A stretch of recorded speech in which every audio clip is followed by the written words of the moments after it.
اب چوتھا جو مورخین لکھتے ہیں کہ جو بادشاہ گزرا ہے بدبخت جس نے اس دنیا پر حکومت کی ہے وہ تھا نمرود۔ یہ نمرود تھا جس نے پوری دنیا پر حکومت کی۔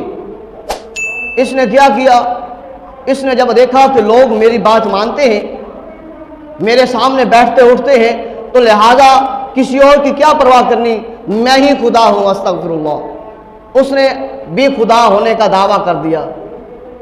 پھر اینڈ جو ہوا وہ دیکھا جائے گا کہ اللہ تبارک و تعالیٰ نے اس ذلیل کو پھر کیسے ذلیل کیا، اس بدبخت کو پھر کیسے اللہ تبارک و تعالیٰ نے واصل جہنم کیا، پھر وہ بھی سننے والا ہوگا۔